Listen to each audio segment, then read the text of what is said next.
10h21. Manhã Bandeirantes vai conversar agora sobre fios enterrados em São Paulo. Aqueles malditos fios que deixam muito feia a paisagem de São Paulo. Quem já não passou por uma rua completamente tomada, não dá nem para enxergar o céu direito, de tanto fio que tem. Nós vamos conversar com o Luiz Henrique, presidente executivo da Telcomp, que é olha, o nome é grande, Associação Brasileira das Prestadoras de Serviços de Telecomunicações Competitivas. Tem até que respirar no meio. Tem. Ele essa entidade estaria à frente do programa São Paulo Sem Fio. Senhor Luiz Henrique, existe esse programa ainda ou não? Bom dia. Bom dia a todos. Prazer falar aqui com os ouvintes do programa Manhã Bandeirantes. Existe sim, está em andamento o programa São Paulo Sem Fios. É um programa que teve início ainda na gestão do ex-prefeito João Dória, para enterrar redes, né, retirar postes em algumas regiões da cidade. E a Telcomp, como associação que representa as empresas de telecomunicações, tem representado, né, institucionalmente esse programa aí de enterramento das redes. Quantos quilômetros de fios já foram enterrados ou aterrados aqui na cidade de São Paulo? O senhor disse que esse programa ainda existe. Tem alguma previsão de novo local para que os fios sejam enterrados? Tem sim, meu caro.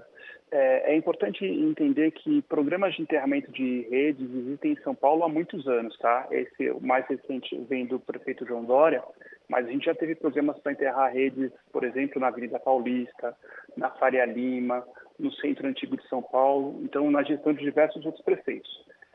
Quando o João Dória assume a prefeitura, 2016, agora de cabeça, acho que é 16, justamente, o que aconteceu é que definiu-se algumas regiões para retirada de postes, né, um acordo que a prefeitura à época fez com a concessionária de energia elétrica, a Enel. Então a Enel ia enterrar a rede em algumas dessas localidades e, por consequência, as empresas de telecomunicações também fazem esse projeto de enterrar. O termo é enterrar mesmo, tá? Porque aterramento a gente fala quando você instala um sistema de proteção de descarga elétrica, né? Então o poste ele está aterrado, mas quando a gente vai submergir a rede, enterrar é o termo que a gente utiliza. Então, à época, foi definido 10 regiões na cidade de São Paulo, era um total de 58 quilômetros de via contempladas no programa São Paulo Sem Fios, e isso é um pouco dinâmico. No tempo aumentaram as vias, foram incluídas outras avenidas, outros projetos foram priorizados, assim por diante. Então posso dar os detalhes para vocês aqui com todo o prazer. O senhor falou aí que a Enel teria ficado responsável e que a primeira fase seriam 58 vias. A Enel cumpriu? Bom, eu não tenho a informação por parte da Enel, mas, logicamente, por ser uma única empresa, ela tem uma facilidade maior para fazer esses projetos. Quem lidera essa discussão com a prefeitura, porque os postes, né, é de responsabilidade da distribuidora de energia elétrica, e sabendo que os postes vão sair, as empresas de telecomunicações fazem os projetos para enterrar as redes. Então, como eu disse, no começo foram 58 quilômetros de vias, o projeto foi adicionando algumas regiões. Mas esses 58 quilômetros foram cumpridos? Em parte. Tá? A gente, basicamente, o programa subiu para 74 quilômetros de vias, dos 58 iniciais, e aproximadamente 40 quilômetros foram cumpridos de supressão de postes e enterramento de vias. Isso desde 2017? Exatamente. Mas pouco, eu acho que nesse ritmo até o século que vem a gente consegue enterrar tudo. Meu bisneto talvez veja um pouco dos fios enterrados aqui na cidade de São Paulo. E olha que nem filho eu tenho ainda, Sabino. Mas eu queria perguntar, uma das grandes dificuldades que se tem, Luiz, pelo menos é o que a gente observa e vê, é financeiro. Custa caro pra caramba pra enterrar uma rede, né? É um dos empecilhos mesmo que tá impedindo esse programa de crescer? É isso mesmo. Quer dizer, os números parecem pequenos e são, tá? A gente fala isso de maneira muito transparente. Para vocês terem uma ideia, se a gente somar todas as vias da cidade de São Paulo, ruas, avenidas, a gente está falando de mais de 20 mil quilômetros de vias. E o projeto contempla 60, 70 quilômetros. Então, é uma atividade que vai demorar anos, dezenas de anos, talvez até séculos. Mas tudo começa por quê? Porque a gente cresce e permite a cidade crescer de maneira desordenada. Então você leva as pessoas para determinadas regiões e depois é mais barato levar a rede aérea. O subsolo não foi mapeado adequadamente, ele é ocupado de maneira ilegal, irregular, né? De maneira geral, assim, como a gente explica o crescimento da cidade. É dessa forma que cresceu. E aí depois você tem esses projetos de enterramento, e que são muito custosos, porque a gente está falando de fazer uma intervenção com as pessoas vivendo naquelas avenidas, nas vias, né? Então, eu vou dar um exemplo da Alameda Santos, paralela à Avenida Paulista.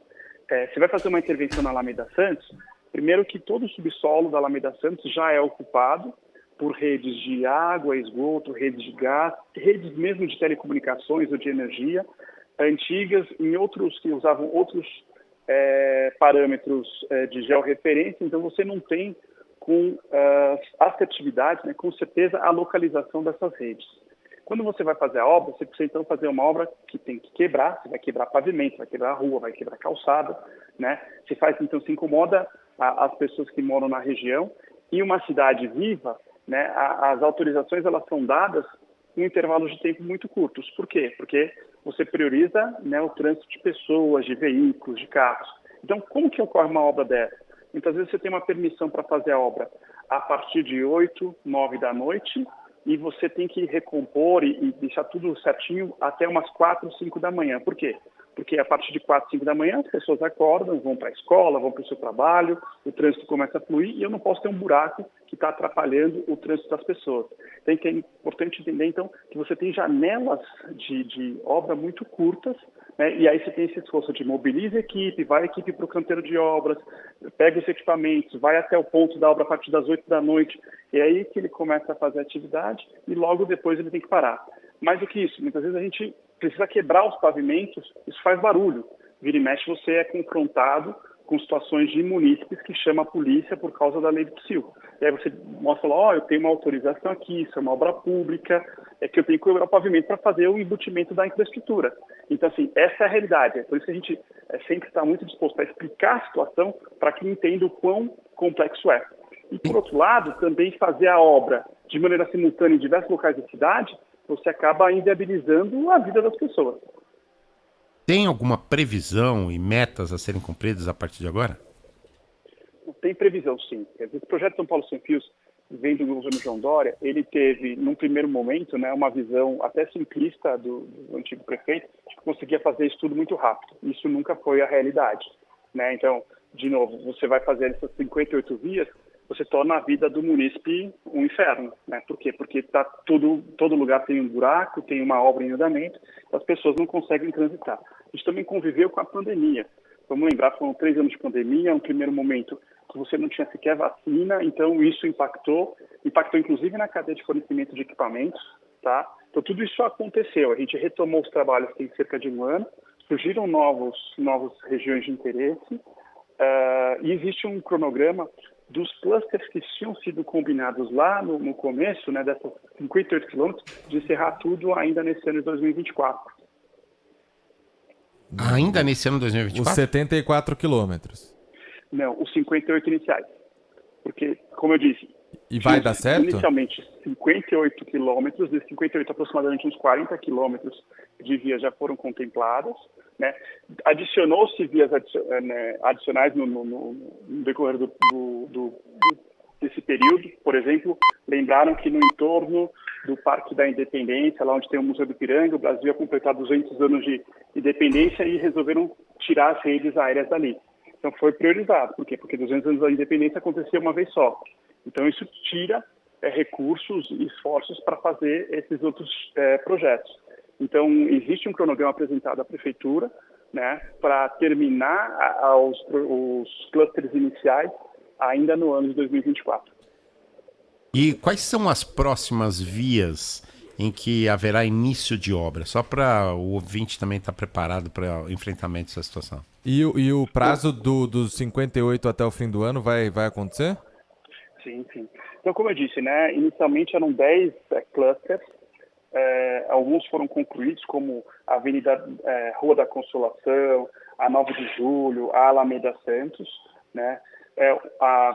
por exemplo, a Rua Major Diogo, e quando eu falo de uma rua, eu cito uma rua, na verdade eu estou simplificando, é uma região, né? Você tem determinadas vias que são contempladas naquela região. Também terminamos obras na região da Vila Olímpia, né, Berrini, e neste momento existem 4 clusters por serem executados, na região da Bela Vista, região de Higienópolis, Santa Cecília e Santa Efigênia. Tem uma obra na Avenida Santo Amaro, que era uma obra que não estava contemplada nesse projeto do São Paulo Sem Fios, e que começou e está em andamento. E, possivelmente aqui no Manhã Bandeirantes, vocês vira e mexe devem comentar a respeito do impacto da obra, né? Então, para vocês entenderem que, muitas vezes, inclusive, a prefeitura não dá algumas licenças justamente para não ter impacto de causar um caos na cidade, né? Porque as vias alternativas para determinada obra, você vai também permitir que você faça a obra, você acaba causando um tumulto muito grande na vida do município. O senhor tem ideia, o Lupato citou valores, o senhor tem ideia para fazer o enterramento aí da cidade inteira, quantos bilhões seriam necessários? Tenho sim. As empresas de telecomunicações estão gastando para esses 74 quilômetros de vias atuais mais ou menos 320, 330 milhões de reais. Entre custo de obra civil, custo de equipamentos, porque na verdade o que você está fazendo é refazendo a rede, né? Você não simplesmente desce o cabo que está no poste e põe no subsolo. Você constrói uma nova rede no subsolo, lança cabos novos e depois desativa aquela rede que está aérea. Então você vai falando com os consumidores nas diversas prédios e casas naquela avenida. Então, de novo, 74 quilômetros, 320 milhões de reais. Se a gente contemplasse os 20 mil quilômetros de vias da cidade de São Paulo, facilmente a gente estaria falando de 80 bilhões de reais. Nossa, é bastante. É muito mesmo. Tava É fazendo o aqui uma orçamento, conta. basicamente o orçamento da cidade de São Paulo do Não, ano inteiro. eu tava fazendo uma conta aqui, Sabino, pelos números que o Luiz Henrique acabou de passar pra gente, 1 quilômetro de fio enterrado dá mais ou menos 4 milhões e 300 mil reais. Por quilômetro que você vai enterrar. É isso mesmo, porque infelizmente uma cidade já ocupada, como eu disse, a obra ela é muito complexa, tem intervalos de tempo muito pequenos para executar a obra. Então, não é que você manda a equipe para o canteiro de obras e ela trabalha ali de maneira ininterrupta. Ela trabalha, às vezes, por 4, 5 horas por noite. Tá? Outra coisa, você não consegue pegar uma máquina e sair escavando um buraco. Vamos, então, por hipótese aqui, falar da obra na Alameda Santos. Vou pegar uma retroescavadeira e pegar a Alameda Santos de fora a fora e fazer uma vala. Se eu assim fizer, eu vou romper redes de água, de esgoto, que já estão em funcionamento. Eu vou atrapalhar a vida do município. Então, muitas vezes, você faz isso de maneira manual.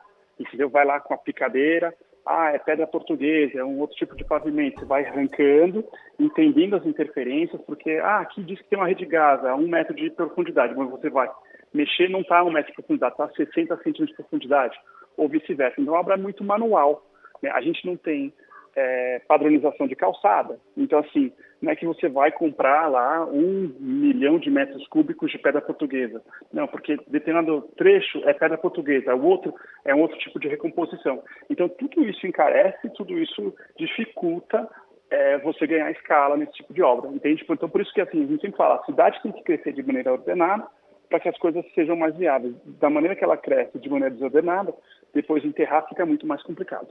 O senhor comentou que as empresas de telecomunicações já gastaram 320 milhões de reais para o enterramento dos fios até agora. O programa São Paulo Sem Fio, ele é inteiro financiado, custeado pelas empresas ou a prefeitura também entra com uma parcela? Não, ele é 100% custeado pelas empresas de telecomunicações, que a gente aqui vive uma situação jurídica, né? As empresas são autorizadas, elas concorrem entre si. É diferente, por exemplo, da concessionária de energia elétrica, que ela tem uma tarifa, então todo e qualquer custo de enterramento é repassado para a tarifa.